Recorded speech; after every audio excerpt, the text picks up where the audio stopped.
নমস্কার। আশা করি সকলে খুব ভালো আছেন। মা নাগমাতার মন্দিরের পক্ষ থেকে সকলকে জানাই আমার বিনম্র প্রণাম। আজ শুক্রবার, সকাল 6টা মতন বাজে এখন। স্নান করে চলে এসেছি মায়ের মন্দিরে। বেশ অনেক দিন শরীর খারাপ থাকার কারণে সকালের পুজোটা আর করা হয়নি। সকালের পুজো সেবা আমার মাই করেছে অনেক দিন পর, তাই আজ মায়ের মন্দিরে এলাম মায়ের নিত্য সেবা করার জন্য।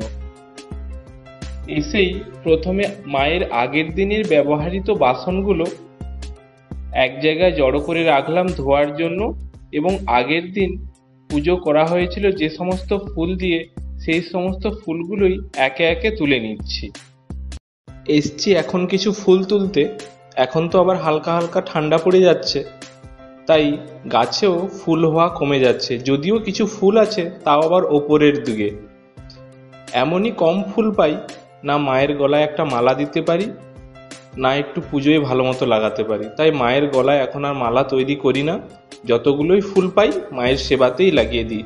আমাদের বাড়িতে মোটামুটি 4-5 রকমের জবা ফুল আছেই।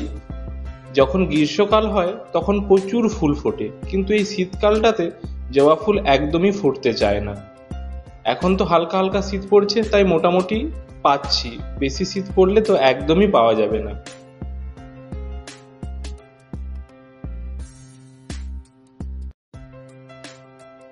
পুজোর জন্য সমস্ত ফুল আমি থালাতে ভালো করে সাজিয়ে নেব।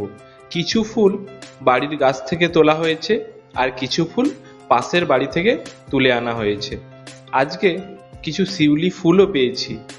যেহেতু আমাদের মন্দিরে নারায়ণ রয়েছেন এবং দেবাদিদেব মহাদেবও রয়েছেন, সেই জন্য আমি সবসময় সাদা এবং হলুদ ফুল আলাদা রাখার চেষ্টা করি, এবং লাল ফুল আলাদা রাখার চেষ্টা করি। কেন কি, লাল ফুল তো নারায়ণ বা দেবাদিদেব মহাদেবকে দেওয়া যায় না, সেই জন্য। সেই সঙ্গে প্রদীপটাও সাজিয়ে নিচ্ছি। বাজারের ওই যে বানানো সলতেগুলো পাওয়া যায়, ওইগুলো আমি খুব একটা ব্যবহার করি না।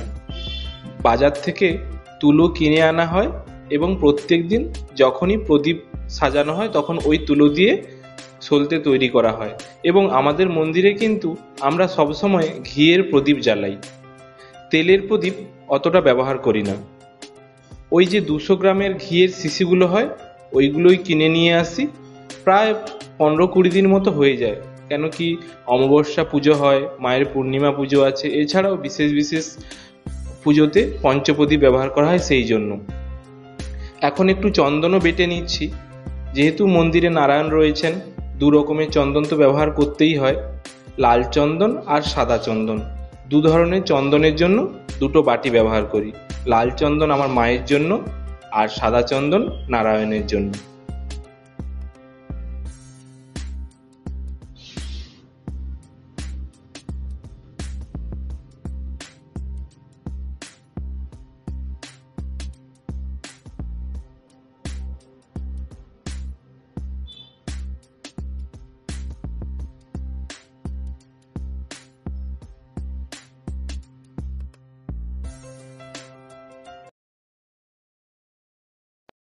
সমস্ত কিছু জোগাড় করে নিয়ে এখন বসেছি মায়ের পুজোর জন্য। প্রত্যেকদিন সকালে যখন আমি মায়ের নিত্য সেবা করি বা পুজো করি, তখন প্রদীপের পাশাপাশি আমি কিন্তু মোমবাতিও একটি করে জ্বালি। তো এখন মোমবাতিটাই জ্বেলে নিলাম, এবং ধুনোটাও আমি ব্যবহার করি প্রত্যেকদিন সকালে যখন আমি নিত্য পূজা করি। ধুনোটা জ্বালানোর জন্য আমি ঘুঁটে বা এই জাতীয় কাঠ কিছু ব্যবহার করি না, শুধুমাত্র নারকেল ছোবড়া দিয়েই আমি ধুনোটা জ্বালাই, এবং সঙ্গে একটু কর্পূর দিয়ে দিই। তাতে কি হয়, আগুনটাও সহজে ধরে যায়, এবং কর্পূর তো সবাই জানেন একটা ভালো, কর্পূর জ্বালাটা নাকি ভালো, সেই জন্য আমি কর্পূর দিয়েই ধুনাচুরে আগুনটা ধরাই। ধুনাচুরের আগুনটাও ধরে গেছে। ধুনাচুরটাকে এক সাইডে রেখে দিলাম, এবং একটু পরে ওটাতে ধুনো দিয়ে দেবো। অনেকেই বলে থাকেন, এবং আমরাও জানি যে একটা প্রচলিত কথা আছে যে যেহেতু মা নাগমাতার মন্দির আমাদের, মা নাকি ধুনোর গন্ধ খুব একটা পছন্দ করেন না। সেই জন্য আমিও ধুনোটা মন্দিরের ভেতরে জ্বালি না। মন্দিরের দরজার সামনেই ধুনোচুরটা রাখা থাকে, বা বারান্দাতে রাখা থাকে, যাতে ধুনোটা মন্দিরের ভেতরে কম প্রবেশ করে। তো এখন শুরু হয়েছে মায়ের পুজো। মায়ের পুজোর মন্ত্র তো আমরা সবাই জানি। তো আমি সেই মন্ত্রটাই প্রতিদিন যখনই মায়ের পুজো করি সেই মন্ত্র ধরেই আমি মায়ের পুজো করি। এছাড়া তো মায়ের আলাদা কোনো মন্ত্র আমার জানা নেই। আর যেহেতু আমার দীক্ষা হয়নি, তাই আলাদা কোনো মন্ত্র আমি পাঠ করি না। শুধুমাত্র মায়ের যে মন্ত্র আছে সেই মন্ত্র পাঠ করেই আমি প্রত্যেকদিন মায়ের পুজো করি। এবং মা সঙ্গে মায়ের যে অষ্টনাগ রয়েছে, অষ্টনাগের নামেও আমি পুজো করি।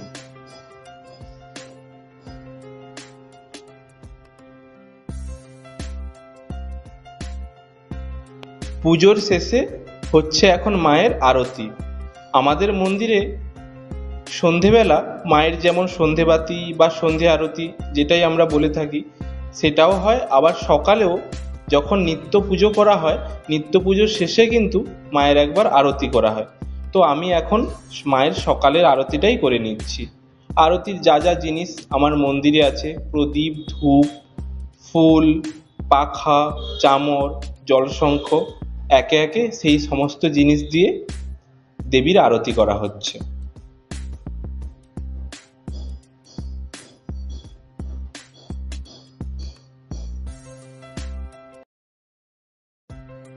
সকালে নিত্য পুজো সম্পন্ন হয়েছে। আপনারা সকলে দর্শন করুন।